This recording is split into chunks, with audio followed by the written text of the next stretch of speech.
Welcome to this week's segment of the Rip-Off of the Week. This week, we're going to talk about the Chicago public school system.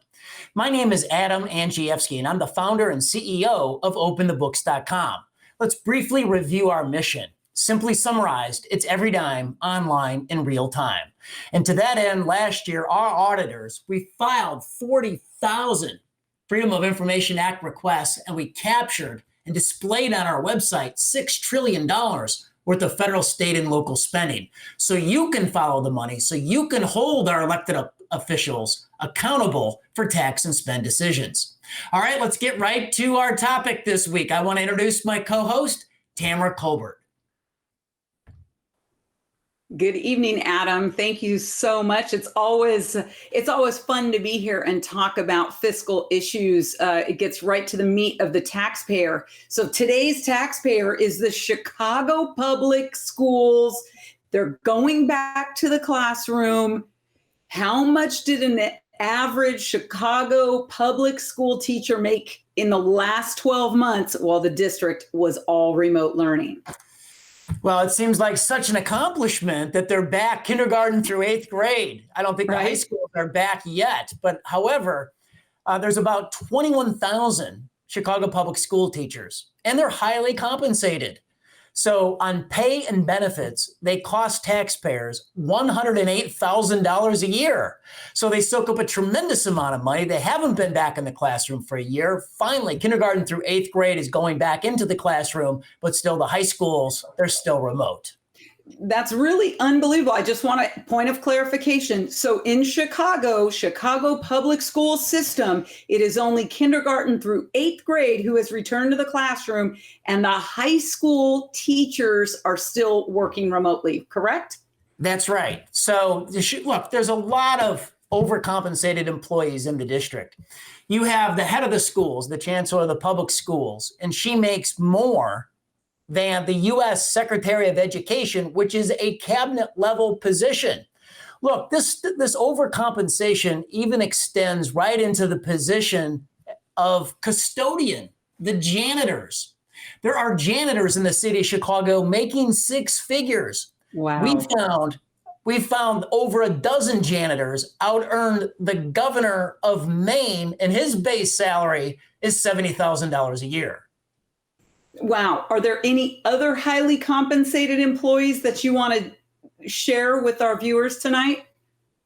Well, there is. There's 1,800 employees that are employed under 6 agencies with the word diverse as a part of their name. And so one of those employees is the chief of equity, and he makes over $200,000 a year at taxpayer expense. Look, I think the district would argue that these diversity departments are part of the soft social safety net. You've got psychologists making up to $160,000. You've got a lot of other people on the soft social safety net making a lot of money. And look, it is Illinois. In Illinois, it is the Super Bowl of corruption. So you've got this entire infrastructure in the Chicago public schools outside of the classroom that has sprung up to give support to students. But the problem is they weren't even in the classroom for the past 12 months. That's unbelievable. So how does that relate to? What is that reference? So look, I guess they're going to contract with minority contractors, like in the business diversity department. They're going to contract with women-owned businesses. They're going to contract, with all kinds of different things. I think it's incumbent upon them to answer the question why they segment their school district along the lines of diversity rather than along the lines of outcomes. Absolutely. Or excellence, right? If they're going to hire a contractor, it would make sense to look for who's the best person or the best organization that they can hire to help. But I guess that's old school way of thinking now. How powerful is this teachers union? Because that teachers union, I imagine, would be affecting all of these decisions we've just been talking about. Well, the teachers union in Chicago is very powerful, and they're empowered by a terrible law at the state level. Illinois is one of the few states where the union, the teachers, can actually go out on strike and hold the children in the classroom hostage to the union negotiators. And so in Chicago, the union's actually been out on strike 3 out of the last 9 years. During this pandemic, at the end of the year 2020 into January, they were threatening to strike and hold those kids out of the classroom because the mayor and the school district chief, they wanted to get to the union back in the classroom. And so they eventually didn't strike. They eventually on Super Bowl Sunday came to a deal to go back. But like I said, the high schools still aren't back. And look, I want to call everyone's attention to the Scientific American. They just came out with a science on the coronavirus between the kids aged 5 through 14. Here's the science. There's a 1 in 1 million chance of dying if your child is aged 5 to 14 because of the coronavirus. There's absolutely no reason whatsoever not to get these kids back into the classroom full time. Absolutely. What are the two, you also highlight 2 public policy issues in this article. What are those and how would they make the district better?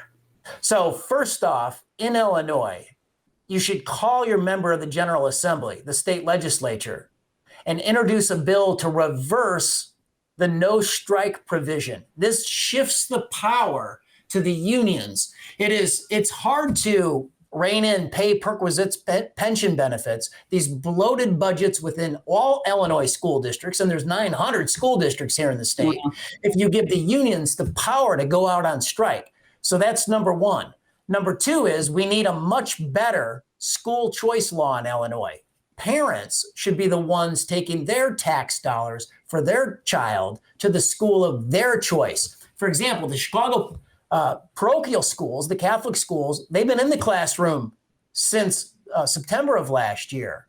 Now, you could be a PhD in the Chicago Catholic schools and you top out on salary as a teacher at 60 grand. So these Chicago public school teachers, they're reaping a ton of money and the decisions aren't being made on behalf of their students. That's unbelievable. So anybody watching this living in the Chicago school district, Chicago public schools, they need to call their state assemblywoman or assemblyman.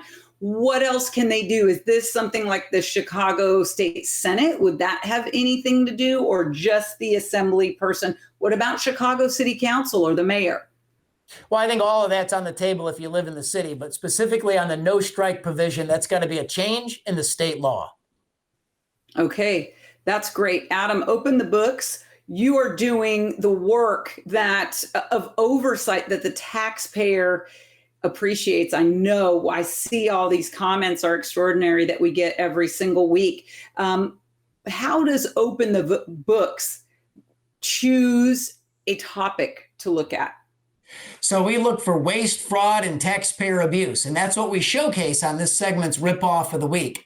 And we've had some great topics. Obviously, just recently, we really lit up on a national basis in the national media, USA Today, Forbes, ABC, NBC, CBS stations across the country, the waste in the quote unquote coronavirus bailout bill, the $1.9 trillion American quote unquote Rescue Act. And we did a good job. Unfortunately, the president signed that bill into law today. But if you remember back, the local and state bailout last summer was going to be $1 trillion. In the bill they signed, it was full of way too much waste. But we had a big part in getting that local and state bailout down to $362 billion. Still way too much money, way too much waste. But necessarily, we had a big stake in the delta between $1 trillion and $362 billion, and all of us should be proud of that. Absolutely. And we will continue to do the great audit and investigative work that your team is doing. And what's really amazing is Open the Books doesn't just look at the federal situation. We are looking at state checkbooks, and in particular, some cities who are not acting in the best interest of their taxpayers or the constituents they're supposed to serve. So how can somebody who's watching tonight, if they want to help Open the Books, what do they do, Adam? Just come to our website. As we say, more donations equal more investigations. And if you like these segments of the Rip-Off of the Week, we'd be privileged to invest your donor dollars into the next investigation. Thanks so much, everybody. Thursdays, 6 5:30 Eastern, 4:30 Central. Next week, you can't imagine what we're going to talk about, but you know it's going to be riveting, and you should be paying attention because it is your tax dollars that we are looking at. Thanks so much, everybody. Have a great week.